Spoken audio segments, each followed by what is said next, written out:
Je n'arrivais pas à croire que ma vie avait tourné au cauchemar en l'espace de 4 ans. Ma femme, Sarah, a commencé à travailler chez Gilbert Andivour il y a 4 ans. Sarah était impatiente de quitter la maison parce que nos enfants étaient devenus des adolescents et qu'un poste de secrétaire débutant semblait idéal à ce moment-là. Vous pouvez m'appeler Skip Drexley. Tout le monde m'a toujours appelé Skip, même si mon vrai nom est Austin. Les gens m'ont toujours considéré comme un homme râblé. Je pèse moins de 40 kg et j'ai une taille moyenne. Je ne m'intéressais pas au sport de compétition, quel qu'il soit, lorsque j'ai obtenu mon diplôme de fin d'études secondaires. Le tir à distance était ce qui se rapprochait le plus de l'athlétisme. J'ai passé la plupart de mon temps libre au lycée et à l'université à tirer ou à recharger. Au bout de 8 ans, j'étais capable d'atteindre avec régularité une cible de 2 pouces à une distance de 100 mètres. La Marlin 336 et chambrée pour la cartouche 219 IP était mon arme préférée. Je la fabriquais moi-même en redimensionnant des douilles de 30 à 30, bien que cette cartouche ait été abandonnée depuis des années. Le sentiment d'accomplissement qui m'a fait cruellement défaut tout au long de mes années d'études supérieures m'a été procuré par la réussite d'un tel projet. Il y a eu 2 autres événements importants. J'ai fait la connaissance de Chuck Fuller, mon futur partenaire commercial, et de ma femme, Sarah. Pour le reste, tout s'est déroulé sans problème. J'ai obtenu un diplôme de géologie, j'ai épousé Sarah et nous avons lancé une petite société de topographie. C'était une belle vie. Je n'ai jamais travaillé pour quelqu'un d'autre, et Chuck non plus. Nous avons chacun contribué à hauteur de $2500 pour lancer notre modeste entreprise de topographie après avoir obtenu notre diplôme universitaire. Nous avons travaillé sur de nombreuses transactions immobilières et sur des missions modestes. Même si nous ne gagnions pas beaucoup d'argent, nous étions satisfaits et à l'aise. Chuck a épousé une fille de la région. 3 mois après le mariage de Sarah et moi, ma famille a acheté une maison de 160 acres dans le comté de Schuylkill, que nous avons surnommée le bungalow. En revanche, les Fuller possédaient une belle cabane de chasse sur 640 acres dans le comté de Potter, qui était le lieu de toutes nos réunions de famille lorsque j'étais jeune. Bien qu'il ne fasse pas grand-chose d'autre, Chuck et sa famille l'utilisaient pour la chasse. Pour l'instant, c'est tout ce que vous avez besoin de savoir. Comme je l'ai déjà dit, il y a environ 4 ans, ma vie a commencé à prendre un tournant négatif. Gilbert Andivour était une entreprise qui créait et produisait des équipements de fitness. Bien qu'elle dispose d'installations de fabrication et de centres de distribution dans tout le pays, son siège social se trouve dans la région. Lorsque nos jumelles, Marcy et Merci, sont entrées au collège, ma femme, Sarah, a commencé à y travailler. Au début, l'idée semblait brillante. L'endroit était pratique, le salaire correct et les horaires convenables. La première année a été idéale. Terry Ulrich, un ancien joueur défensif de la NFL, a été nommé par GE comme représentant officiel de l'entreprise et directeur du marketing. Malheureusement, ma femme a passé 6 mois à travailler dans la division marketing. Nous avons été inondés d'histoires sur Terry Ulrich, le grand. Son magnétisme a complètement captivé ma femme et mes filles. Heureusement, il semble que l'engouement soit retombé au bout de 6 mois environ. Sarah a commencé à faire des heures supplémentaires à peu près au même moment. Chuck et moi connaissions beaucoup de personnes qui travaillaient à Gilbert parce que nous avions tous 2 grandi ici. Il a été facile de découvrir que Terry Ulrich et Sarah sortaient ensemble. Notre mariage s'est détérioré au fur et à mesure que leur relation se développait.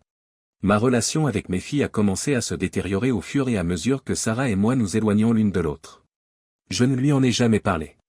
Elle a commencé à faire des voyages d'affaires et promotionnels plus régulièrement. Dans la plupart des cas, mais pas toujours, je suis devenu invisible.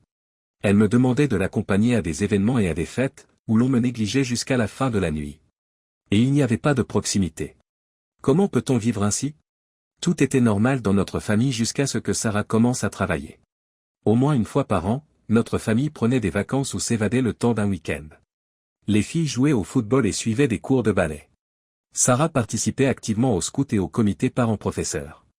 Chaque semaine, nous nous régalions d'une soirée pizza. Passer du temps au bungalow était la seule chose que les filles n'aimaient pas. Tout cela est derrière nous maintenant. Tout cela a disparu. Ces dernières années, Sarah a assisté à davantage de séminaires et de réunions en dehors de la ville. Plus récemment, elle a commencé à emmener les filles avec elle lors de certains de ses longs voyages. On ne m'a jamais demandé si je voulais participer, ni même inviter. J'entendais souvent les filles raconter à leurs amis combien elles s'étaient amusées. Lorsqu'elles sentaient que j'étais près d'elles, elles restaient silencieuses. Il n'a jamais été question de Terry Ulrich. Tout devint enfin évident, même si je savais qu'il était de toutes les sorties, à la fête du Nouvel An chez les Gilbert. Sarah n'avait pas d'autre choix que de m'inviter. Je n'avais aucune envie d'y aller. C'était déjà assez embarrassant de devoir vivre son adultère en silence. J'avais peur de ne pas pouvoir m'arrêter si les choses dégénéraient. J'avais raison. Les filles portaient des vêtements extravagants. Comme c'était la première fête pour adultes de Marcy et Merci, elles étaient ravies. Lorsque nous sommes arrivés, j'ai revêtu mon plus beau costume, car je n'avais pas de smoking. Des centaines de personnes s'étaient rassemblées dans le quartier. Drexley, Skip. Je suis heureux que vous ayez pu venir. Nous apprécions votre présence à notre petit événement avec votre merveilleuse femme et vos filles. En me serrant la main, Terry Ulrich a semblé remarquer la grimace sur mon visage et a souri encore plus. Enfin, il m'a relâché et j'ai vu Sarah sourire. Après m'avoir jeté un regard dégoûté, les filles se sont empressées de partir. C'était le début d'une nuit horrible. Pour éviter d'embarrasser davantage Sarah et les filles, j'ai bu une seule bière et je me suis retiré dans un coin. Même si je n'ai rien dit ou fait, j'ai pu détruire le début de leur soirée. Terry Ulrich était un homme très grand. Il pesait 100 livres de plus que moi, tout en muscles, et il mesurait au moins un pied de plus. Il incarnait à la fois les projecteurs et la chance. Ma femme est restée à ses côtés pendant presque toute la soirée, tandis que mes filles couraient dans la salle. La plupart du temps, elles lui tenaient légèrement la main. Certaines personnes de rang inférieur ont faiblement tenté d'engager la conversation avec moi. Un certain nombre de cadres moyens et supérieurs m'ont vu sourire et ont fait des remarques désobligeantes à leurs amis, des remarques qui, à mon avis, étaient liées à ma position en tant qu'épouse du couple marié. Le contexte était clair, même si je n'avais pas entendu les mots. Je pris une longue gorgée du simple soda au gingembre qui avait remplacé ma bière. Je me félicitais généralement de mon exceptionnelle maîtrise de soi et je ne perdais presque jamais mon sang-froid. Comme beaucoup de gens commençaient à danser, j'ai vu que ma femme et mes filles s'amusaient. Elle et les filles ne m'avaient pas dit un mot au cours des 3 dernières heures, bien sûr, avec Ulrich. Sur le côté de la piste de danse, quelques femmes et hommes discutaient. L'un d'eux a désigné Sarah Ulrich, et lorsqu'ils ont vu que je les fixais, ils m'ont regardé, ont éclaté de rire et se sont détournés précipitamment. Ils ont continué à rire quelques minutes plus tard. Pour moi, c'était la fin de la soirée. Je me suis dirigé vers la porte et j'ai posé mon verre. Avant même d'avoir pu comprendre ce dont j'étais témoin, j'ai vu les mains d'Ulrich sur les fesses de ma femme, tandis qu'elle lui caressait la nuque. Elle lui a ensuite tiré la tête vers le bas et l'a embrassé profondément au centre de la piste de danse. Il m'a fallu moins de 5 secondes pour traverser la salle, retourner Rick et lui asséner un coup de poing du droit aussi fort que possible. L'instant d'après, je me suis réveillé sur le siège arrière d'une ambulance, et ma main me faisait un mal de chien. J'ai vu que j'étais la seule personne dans l'ambulance et que l'hôpital n'était qu'à quelques minutes. Je me souviens d'avoir été transporté dans la salle d'urgence sur un brancard. Mon souvenir suivant est celui d'un réveil dans une sorte de salle de récupération. J'ai reçu la visite d'un médecin environ 30 minutes plus tard, qui m'a informé de ma situation et m'a dit que j'avais une main cassée. J'avais 2 dents déchaussées, 3 dents cassées, un nez fracturé et 3 côtes endommagées. Mon rein droit était blessé et ma bouche était fermée par un fil. Ulrich m'avait donné un bon coup dans l'aine, ce qui avait endommagé certains vaisseaux sanguins. Le médecin a déclaré que, même si je pouvais sortir dans 4 jours environ, je devrais rester dans un centre de rééducation pendant au moins 2 semaines. Si je le souhaitais, il pouvait également me proposer une rééducation à domicile. J'ai choisi la première option. Lorsque ma femme et mes filles sont arrivées, il était déjà bien plus de midi. Les filles semblaient s'ennuyer et Sarah était agitée. Personne ne parlait. Comme j'avais la mâchoire bloquée, je n'avais aucune envie d'engager la conversation. Je ne voulais pas qu'elle sache que je pouvais parler. « Qu'est-ce que tu peux dire de toi, Skip ?» J'ai rapidement évalué son attitude et j'ai conclu qu'il était inutile d'avoir cette conversation. Nous sommes restés assis pendant une bonne minute avant qu'elle ne dise quoi que ce soit d'autre, alors j'ai marmonné et j'ai fait un geste de la mâchoire sans essayer de répondre. Je me sentais très honteux. Le fait que nous devions partir avant minuit embarrassait les filles. Je te promets que ça ne se reproduira plus parce que toute la soirée a été gâchée et que j'aurais dû savoir qu'il ne fallait pas t'emmener en public. Elle n'a pas réalisé à quel point elle avait raison. Je me suis contenté de m'asseoir et de la regarder. Je n'ai pas fait de grimace, car je ne pouvais même pas m'y résoudre. Ils s'attardèrent encore quelques minutes, mais comme je ne répondais pas, ils se levèrent et s'éloignèrent. Quelques heures plus tard, Chuck est arrivé. Nous avons passé quelques minutes à discuter. En effet, je pouvais parler, et il a immédiatement produit la première page du journal local que j'avais créé, qui disait « Un héros local de la NFL protège sa femme et ses filles d'un père viol ». Dans l'article qui l'accompagnait, j'étais accusé d'avoir agressé ma femme lors de la soirée de réveillon du Gilbert en Divour, alors qu'elle était en train de danser. Terry Ulrich aurait fait irruption dans la pièce et m'aurait maîtrisé jusqu'à ce qu'on m'enlève. C'était l'histoire que les gens croyaient, même si ce n'était pas exactement celle dont je me souvenais. J'ai passé quelques heures à discuter de quelques idées avec Chuck. J'ai demandé un somnifère et j'ai sauté des repas après son départ. J'ai eu besoin de dormir pendant longtemps. Le jour suivant a été principalement consacré à l'examen, à l'approfondissement et aux soins. Chaque blessure a été identifiée et les soins appropriés ont été prodigués. Il ne me restait plus qu'à attendre et à me rétablir. Un employé de l'hôpital m'a remis une liste de centres de rééducation suggérés dans la région. J'en ai choisi un près de Hambourg. Plus tard dans la soirée, Chuck est passé. Pour $2500, je lui ai vendu ma part de l'entreprise. L'aspect le plus important de la transaction a été, bien sûr, la poignée de main. Officieusement, j'étais toujours copropriétaire. Sur le papier, tout s'est déroulé comme prévu. Nous avons gloussé sur le fait que $2500 exactement avaient été dépensés pour une semaine dans un centre de rééducation. Sarah et les filles ne m'ont plus jamais revu à l'hôpital. Le lendemain de mon entrée dans le centre de rééducation, elles sont revenues et, d'après ce que j'ai compris, elles étaient plutôt irritées de ne pas avoir été prévenues. Lorsqu'elles sont arrivées au centre de traitement et qu'elles ont été refoulées, leur colère n'a fait qu'augmenter. Je pouvais apparemment choisir qui pouvait ou ne pouvait pas venir me voir. L'une des aides-soignantes m'a informé qu'elle avait tenté de me voir lors de mon admission. J'ai ri si fort que j'ai eu mal aux côtes. L'entretien de mes dents a été l'aspect le plus douloureux de ma blessure. Heureusement, il y avait un dentiste au centre qui pouvait fournir des soins sur place moyennant un certain coût. J'ai décidé de l'exploiter. Les lésions de ma main n'étaient pas aussi graves que je l'avais cru. J'aurais pu quitter le centre de rééducation un peu plus tôt, mais j'ai décidé d'y rester pendant les 2 semaines.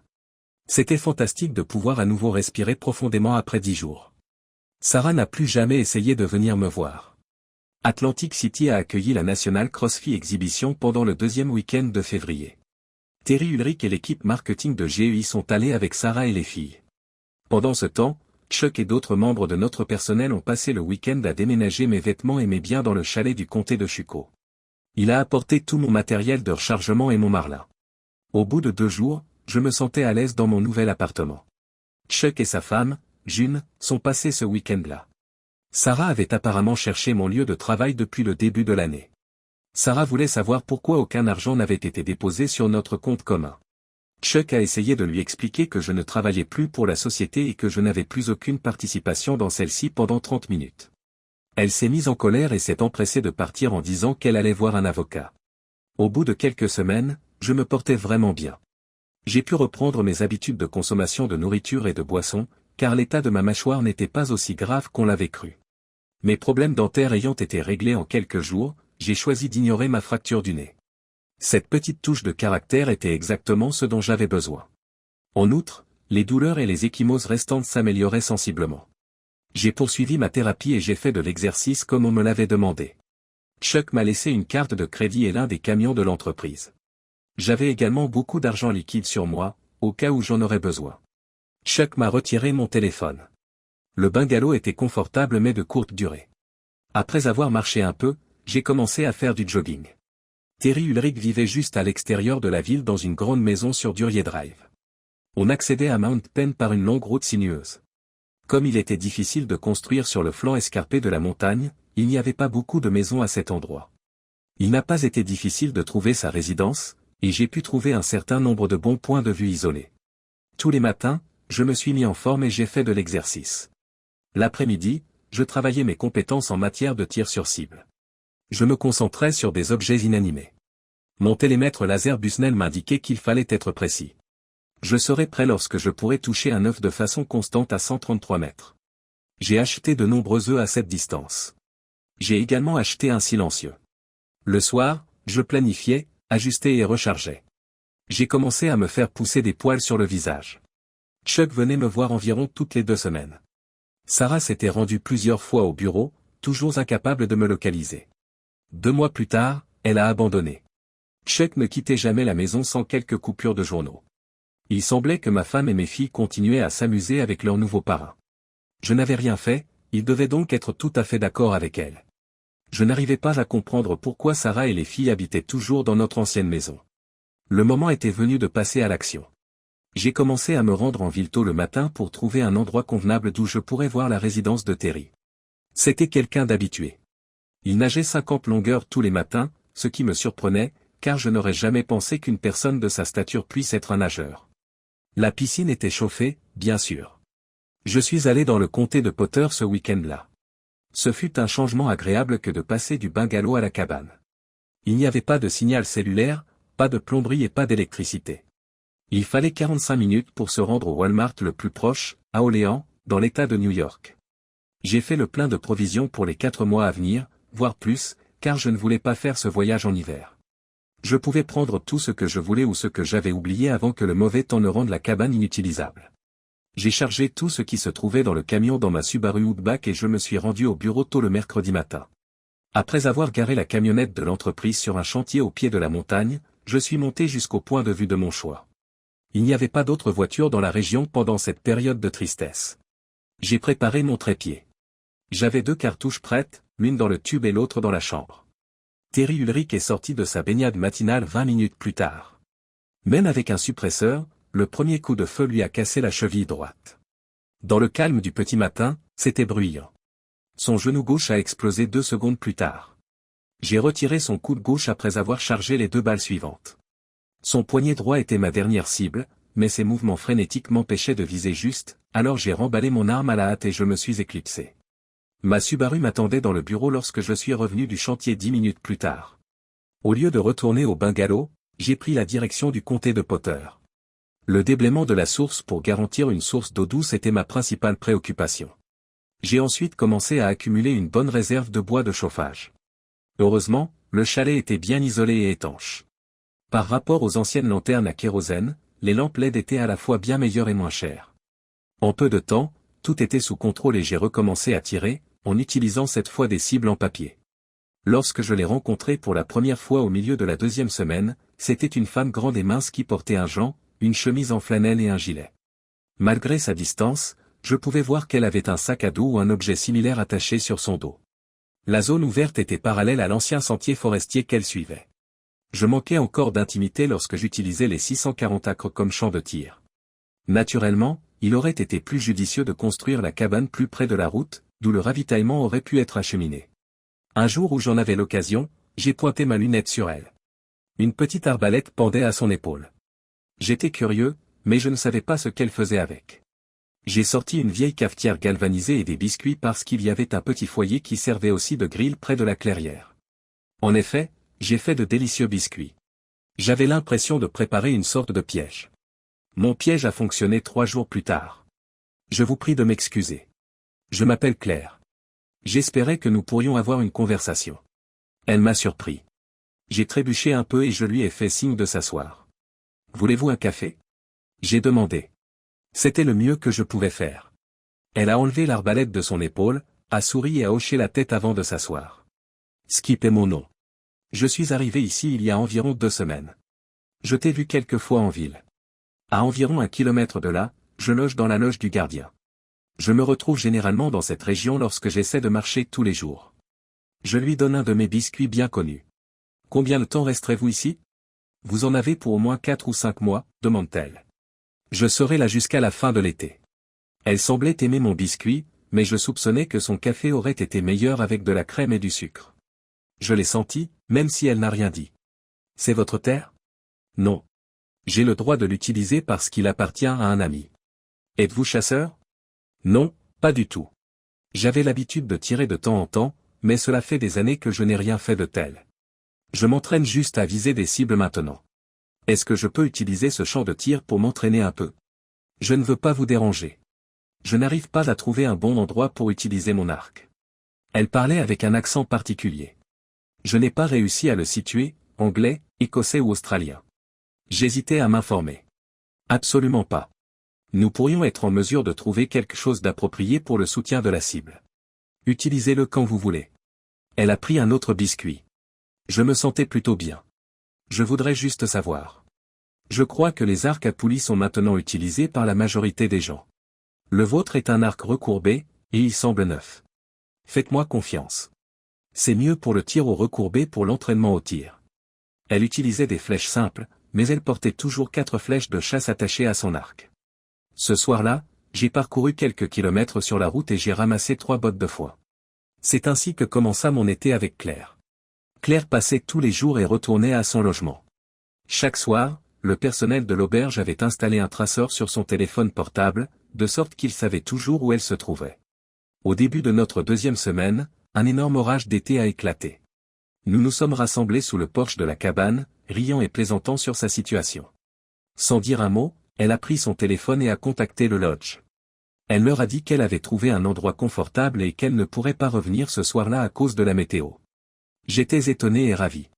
C'est ainsi que Claire et moi avons développé une relation intime à partir d'une relation platonique. À partir de ce moment-là, nous avons échangé nos chambres. L'opulent et coûteux Highlands Lodge n'était pas du tout à sa place dans le comté de Potter. La plupart des visiteurs étaient des étrangers. Claire venait d'une famille de Cornouailles. J'ai profité au maximum des douches chaudes, de la nourriture abondante et des installations de blanchisserie fournies par le lodge. L'intimité à l'extérieur est agréable, mais elle l'est encore plus avec toutes les commodités. Le temps passé au stand de tir a diminué. Quelques semaines plus tard, alors que Claire et moi déjeunions, Chuck et June sont arrivés. June semblait particulièrement ravie que j'ai un compagnon. Elle l'a été encore plus lorsqu'elle a réalisé qu'il s'agissait d'une relation à part entière. Pendant les premières heures, nous sommes restés décontractés, mais June et Claire sont ensuite partis discuter. Après la tragique agression de Terry Ulrich, je suis devenu le principal suspect. Cela s'est avéré être un problème beaucoup plus important pour Terry qu'il ne l'avait prévu. La presse voulait savoir pourquoi j'étais le principal suspect. Plus elle creusait l'affaire, plus les choses s'aggravaient pour Terry et ma femme. Alors que l'objectif premier restait de me retrouver, les médias ont rapidement porté leur attention sur la relation entre Terry et ma femme. 3 semaines plus tard, Terry Ulrich n'était plus le porte-parole de Gilbert Andivor. La police a visité le bungalow dans le comté de Schuylkill et l'a trouvé vide. Il n'avait aucune piste concernant des transactions par carte de crédit, aucun relevé téléphonique et aucune idée de l'endroit où je pouvais me trouver. Ils n'ont jamais pensé à demander à Chuck ce qu'il en était de la cabane. Chuck a ajouté que Sarah était passée plusieurs fois au bureau, essayant en vain de découvrir où je me trouvais. Elle semblait quelque peu désespérée, car son soutien financier commençait à se tarir. Selon Chuck, il s'est avéré que Terry s'était désintéressé d'elle et l'avait rendue responsable de ses problèmes. Je n'avais pas de plan pour la suite. Je ne pouvais pas revenir en arrière et je n'avais pas d'autres options. Je voulais explorer. À ce moment-là, j'étais en train d'errer. Alors que l'année touchait à sa fin, je me suis senti devenir complaisante. J'étais heureuse et satisfaite de Claire, mais je savais que je devais commencer à me concentrer sur ma vraie vie. C'était une fraîche journée d'automne, et j'étais seul dans la cabane. Quelque chose me semblait étrange, mais je n'arrivais pas à mettre le doigt dessus. Je venais d'alimenter le poêle à bois et de préparer du café lorsque la porte s'est soudainement ouverte. Terry Ulrich était aussi grand ailé que la dernière fois que je l'avais vu. Il se tenait dans l'embrasure de la porte, un large sourire sur le visage, portant dans sa main droite un ancien pistolet de police. Il avait l'air instable et tenait son bras gauche dans un angle gênant. Comme s'il s'efforçait de garder l'équilibre, nous sommes restés là, à nous regarder l'un l'autre. Je m'attendais à des paroles significatives de rétribution, mais il n'y en a pas eu. Café, salaud. J'ai dépensé plus de $10 000 pour vous retrouver. Non, je ne veux pas de ce foutu café. Eh bien, que puis-je faire pour vous? Je sais que c'est vous. Vous êtes un petit con rusé. Vous avez passé beaucoup de temps à tirer sur des cibles, d'après ce que votre femme m'a dit. Vous allez avoir besoin d'un service 911, alors j'espère qu'il est disponible. Au fur et à mesure qu'il parlait, son visage devenait rouge et bouffi, comme s'il se mettait en colère. Son visage a soudain pris une expression choquée. Il s'agenouille et lâche le fusil. Terry Ulrich poussa un cri à fer froid dans le dos et s'écroula sur le sol. Un carreau d'arbalète dépassait de sa fesse gauche d'une quinzaine de centimètres. Les 6 pouces qui restaient étaient fermement et profondément enfouis. Claire se contenta de sourire en se tenant dans l'embrasure de la porte. Nous avons couru presque jusqu'à Highlands Lodge. Je n'ai rien emporté de la cabane. Claire a chargé toutes ses affaires dans la Land Rover de location en 15 minutes environ. Comme 2 lycéens, nous avons ri tout le temps. Au bout d'un moment, nous sommes devenus un peu normaux. Le petit déjeuner était copieux et bien rempli lorsque nous sommes arrivés à l'US 80. Il est probablement déjà arrivé à l'hôpital et a retiré le boulot. Je ne pense pas, répondit-elle. Il doit appeler le 911. J'ai utilisé l'un de mes fusils de chasse avec une lame à 3 tranchants pour l'abattre. Il faut l'enlever. On ne peut pas simplement le tirer. Quand ils l'emmèneront aux urgences, il devra probablement s'allonger sur le ventre sur une civière. Cela devrait être inconfortable. D'accord, madame. Claire, il semble que vous soyez la seule responsable de notre situation actuelle. Après le petit déjeuner, elle a ri et fait claquer sa fourchette pleine d'œufs brouillés. Claire a téléphoné à quelqu'un d'autre pendant que j'appelais Chuck. Chuck a eu l'air de trouver ça très drôle quand je lui en ai parlé. Je l'ai informé que nous nous rendions dans l'ancienne maison de mes grands-parents à Ocala, en Floride.